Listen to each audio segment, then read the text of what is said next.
Bonjour les amis, bienvenue sur notre petite antenne pour un moment délicieux. Regardez, on est dans un contexte ici, ça pourrait être la maison du bonheur. À un moment du bonheur, nous allons parler de champion du monde. On est un peu en avance sur les JO, mais écoutez, c'est un champion du monde de jeux de société que nous avons rencontré. Il vit ici à La Rochelle avec sa compagne et de façon prolifique, il crée. Et voilà, Tipa qui gagne un prix récemment.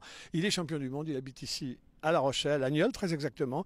Il s'appelle Yves Hirschfeld en compagnie de sa compagne Agnès. Merci de nous recevoir chez vous les amis. Mais ça fait plaisir, maintenant ça fait 3 jours que vous êtes là et on a passé un bon moment quand même. Bon, dites-moi, vous avez un âge certain, vous êtes joueur comme un gamin, vous fabriquez des jouets pour les autres. Comment ça se passe? Vous tombez dedans quand vous êtes petit? Alors je suis joueur, en fait j'aime faire jouer.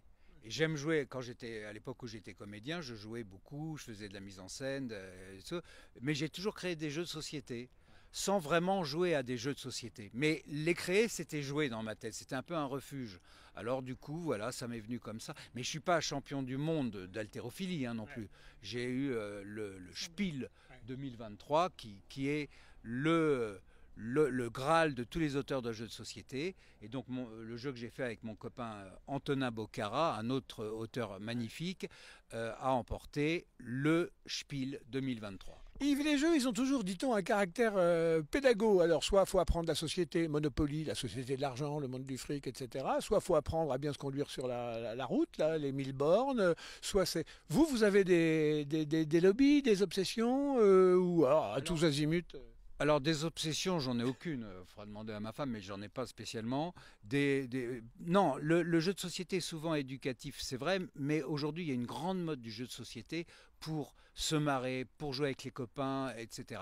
En l'espèce, Mysterium Kids. Alors ça, c'est le nom du jeu qui a gagné ce prix, qui vous fait valoir ce prix de champion du monde. Exactement. Alors ce jeu-là, il a des vertus d'humour et également un peu éducatives, en ce sens que on fait travailler un truc qui existe peu ou pas du tout dans le jeu de société. On travaille sur le son et l'image, et donc c'est excellent pour l'imaginaire, et les mômes ils s'éclatent quoi. Ouais. Alors, il y a des valeurs, il y a de la morale, ou non, vraiment c'est gratos, on rigole, on triche.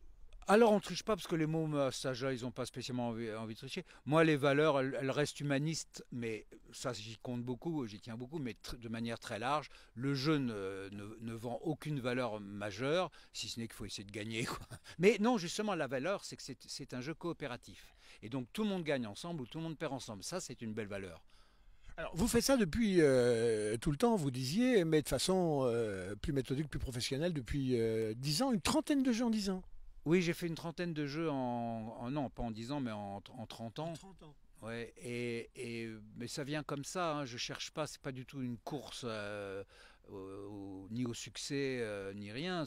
Ça vient gentiment, et puis je suis très excité par l'idée de découverte, de trouver quelque chose de drôle, d'intéressant, de passionnant, de ludique. Donc oui, j'ai eu la chance d'être très souvent édité, d'avoir même quelques succès dans ma vie, dis-je en toute humilité.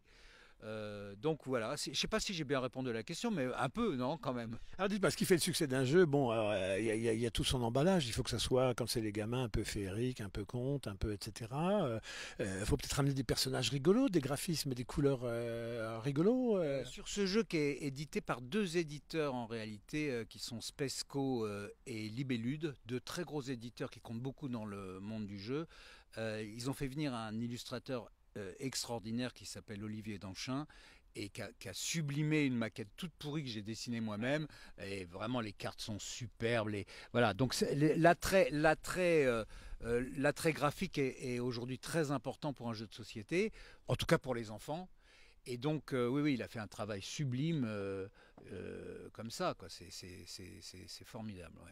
Celui dont vous êtes le plus fier, alors il y a celui qui rapporte le prix, bon, tout le monde est unanime, etc. Mais vous, c'est celui dont vous êtes le plus fier, qui est peut-être pas forcément dans le tapage de couleurs. Ouais, non, oui, alors j'ai fait beaucoup de jeux, seul ou avec des camarades, mais celui dont je suis le plus fier, parce qu'il a été à la naissance de différents jeux qui ressemblent un peu, mais enfin, voilà, c'est le Ta Gueule, qui est un jeu uniquement pour se fendre, comme son nom l'indique, pour se fendre la gueule avec les amis. On s'envoie des vannes à la figure. C'est très sain. Ça se joue à la récré, t'as Ta Gueule à la récré? Alors oui.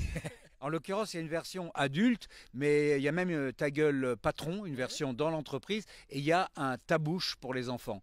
Et ça, c'est un jeu qui existe depuis des années, qui est sans arrêt amélioré et qui est tout bonnement bien crétin, quoi. Oui, mais je vois qu'en plus c'est bon pour les timides, puisque je vois le mieux c'est de l'ouvrir. Voilà, c'est ça, bah, tout est dit. C'est un remède contre la.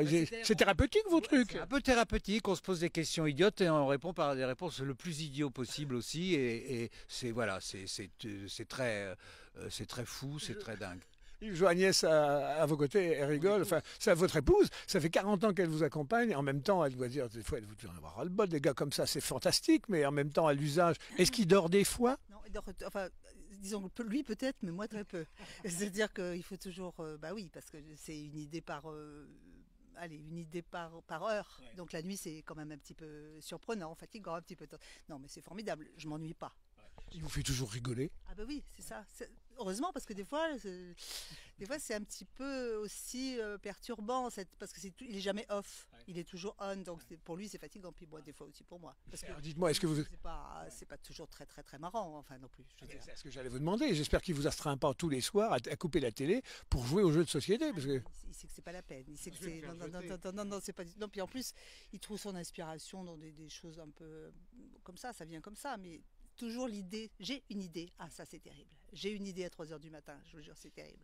Alors, il y a les moments pour avoir l'idée, donc à des heures plutôt incongrues. Puis il y a les lieux. Les lieux sont aussi incongrus que les heures. Ah ben ça sûrement. C'est quoi ces lieux de création? Ben, je sais pas. Il promène le chien beaucoup. Bon, il Elle réfléchit. n'osera pas le dire. Non. Elle osera pas Et le vous, dire. allez, dites-le alors. La promenade du chien, c'est mon premier bureau parce que je cogite. Ouais. Le deuxième, voire le premier, c'est un peu les toilettes quand même. Là, tout, mais je suis pas le premier, j'ai rien inventé. On sait bien que les mecs enfermés aux toilettes, ça, voilà. Et puis après, l'inspiration, c'est le reste, c'est ce qui se passe dans l'air, ce qui me traverse la tête, voilà. Dites, par les temps qui courent, dans une société assez bouleversée, vous avez un âge, vous êtes battu pour des valeurs, etc. C'est un peu chamboulé, les questions de civilisation. Donc on voit les dessinateurs sont un peu perdus, ils essayent de surnager là-dessus. Et ceux qui inventent des jeux, alors c'est bouleversant un petit peu ce monde-là, où vous pensez que vous pouvez encore faire avancer des trucs? On essaye de faire avancer des trucs. Les auteurs de jeux savent qu'ils ont en leur possession, parce que c'est devenu une très grande mode le jeu de société maintenant.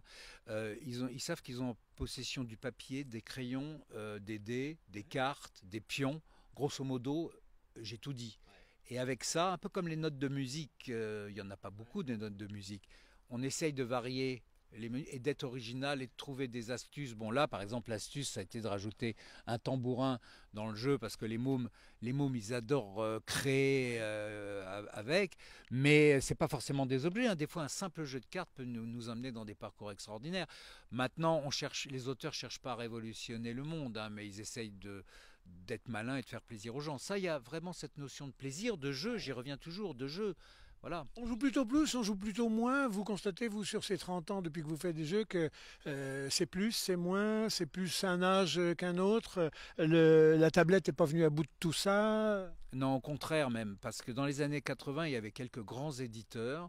Et il y avait quelques grands jeux très connus, le Scrabble, le Monopoly qui se jouait, et plein d'autres. Mais enfin, c'était pas les éditeurs, il n'y avait pas des. Là, rien qu'en France, il y a plus de 600 éditeurs, il y a 1400 jeux qui sortent par an, et justement, c'est la vidéo, les jeux vidéo pendant les années 80-90 a bouffé les jeux de société, mais il y a des éditeurs comme Mathieu Despnous, il se reconnaîtra de Cocktail Game, qui a commencé à refaire des petits jeux en boîte avec des cartons, des cartes, etc. Et depuis une quinzaine d'années, c'est un essor invraisemblable. Ça marche du feu de Dieu. Les jeux, et il y a vraiment un mur qui sépare les jeux vidéo des jeux dits des party games, les jeux de cartes, etc. Alors, on appelle ça jeu de société. Société, ça a toujours du sens, du coup. Bah, gravement. Le mec, gravement, elle est bien ma réponse. Gravement. Ça, c'est développé. Oui, ça cause aux jeunes, ça cause aux jeunes. Ouais. Non, mais en l'espèce, c'est vraiment pourquoi? Parce qu'on se retrouve, bah oui, on fait société. Dès qu'on est avec des cartes dans les mains, on se parle à la différence du jeu vidéo que je ne décris pas. Enfin, sauf que moi, je suis d'une génération où se tirer dessus violemment m'intéresse pas. Mais et c'est pas que ça d'ailleurs le jeu vidéo.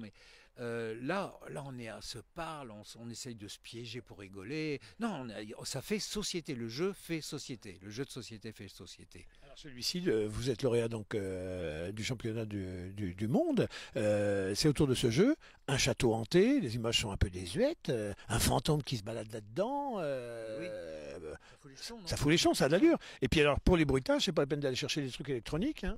Exactement. Le fantôme se cogne, ben, immédiatement. C'est très simple. L'idée, c'est qu'il y a un fantôme, qui se balade. Les joueurs, qui sont des enfants, hein, de 6 à 8, mais les adultes peuvent s'amuser quand même. Hein. Il y a un fantôme. Le fantôme, il va tirer, par exemple, je vais prendre la numéro 4. Bon, c'est laquelle? C'est le papier qui est découpé. Il sait, lui, qu'il est numéro 4. Ouais, voilà, ouais, c'est-à-dire ouais, le ouais. papier découpé. Et tous les autres joueurs s'endorment, ferment les yeux, ils dorment, et dans la nuit passe le fantôme, Le fantôme des boules. et il va tenter, et c'est là où les mômes sont surexcités, de faire ce bruitage, par exemple. Et puis il fait bouh, et là les enfants ouvrent les yeux, les parents ont le droit de rouvrir les yeux aussi, et c'est coopératif. Oui, parce que ça pourrait très bien être aussi l'escargot, ça pourrait être... Bon, alors des fois c'est facile, des fois c'est compliqué, il y a même parfois plusieurs cartes à jouer, voilà, et donc ça fait travailler, ils adorent l'objet, ils grattent, ils tapent et tout. Agnès, il vieillira donc jamais, votre Yves, là. Quand on le voit, il part pour des heures. Hein. Je pense que ce serait fait. S'il avait dû vieillir, là, ce serait fait, parce qu'il a quand même un âge très très avancé. Donc là, ce serait fait, ça serait fait. Oui, je pense que ça doit le tenir jeune, ça. Ça doit le tenir un petit peu. Ouais, ça maintient jeune. Ouais. Ben, c'est vrai qu'on se rend compte que de plus en plus les jeux ça fédère, ça fait sens. C'est très. Oui, puis quand les familles ont besoin de se retrouver, après qu'elles se soient un peu distendues, divisées par deux parfois, ça fait des belles équipées pour des beaux moments de jeux de société. Oui, absolument. Ici, Agnès et moi, on joue peu, honnêtement. À la base, je vous dis, je suis pas un joueur émérite et je faisais des jeux alors que je jouais à rien. Mais Notre famille joue beaucoup. voilà, mais dans la famille, on a des enfants qui jouent beaucoup, des copains qui jouent beaucoup, et des fois, il y a des gens qui ont 500 jeux chez eux. Moi, je dois en avoir 60, 50, 60, et déjà, je déborde, mais c'est déjà bien. Mais il y en a, c'est des fanatiques. Non, c'est incroyable ce que ça peut jouer dans les familles maintenant. Bon, les familles, vous avez forcément un jeu de Scrabble dans un coin, peut-être même des dominos. Écoutez, il n'y a pas de bons jeux, de mauvais jeux, il y a des jeux qui vous mettent en route avec les autres. Alors, il y a des jeux un peu perso, mais c'est mieux quand c'est avec les autres quand même. C'est société, c'est vous qui m'avez interviewé là-dessus. Les jeux de société font société. Là, je vous ai piégé. Non, mais vous avez 1000 fois raison. Ce qui est important, il y a des jeux qu'on peut jouer en solitaire ou à deux. Mais la plupart du temps, c'est voilà, à l'apéro, après le dîner, avec les copains et la famille. C'est merveilleux. Oui, il faut jouer. Voilà les amis, un champion du monde dans une maison du bonheur avec Très simple, hein, très simple et très modeste et humble. Très modeste. Avec une compagne extrêmement patiente mais joyeuse, on l'a compris. Mais écoutez, c'est pas ça le secret du bonheur. Il n'y a pas besoin d'aller chercher à l'autre bout de la planète des choses sophistiquées. Ça peut être tout petit dans un sac et puis à 3-4 on démarre et c'est un beau jeu et on rigole. C'est le plus important. C'est le meilleur carburant de la vie de rigoler. Si possible, ouais, c'est un peu la base. Ouais. Bon voilà, il s'appelle Yves Hirschfeld. Yves, où est-ce qu'on trouve ce bouquin dans tous les bons magasins, vous allez Alors, me on va dire? pas dire ce bouquin, on va plus ce dire- bouquin. Non mais c'est bien. Ah, ce jeu. Ouais, c'est pas loin du bouquin quand même. Et puis, ça se trouve partout, enfin dans tous les boutiques. Alors j'ai demandé à mon boucher tout à l'heure. Bizarrement, il n'a pas. Ouais. Mais sinon, en toutes les boutiques, le jeu, ça va être, j'imagine, dans les grandes surfaces, enfin ce qu'on appelle les GSS, les grandes surfaces spécialisées qui font des jeux de société. Je ne vais pas citer de nom, elles se reconnaîtront. Voilà, champion du monde 2023 du jeu de société, il est ici dans la banlieue de La Rochelle, un vrai bonheur. Allez, à vos jeux les amis, faites vos jeux comme dirait l'autre. À très très bientôt pour de belles rencontres comme ça. Au revoir et merci. Merci à vous.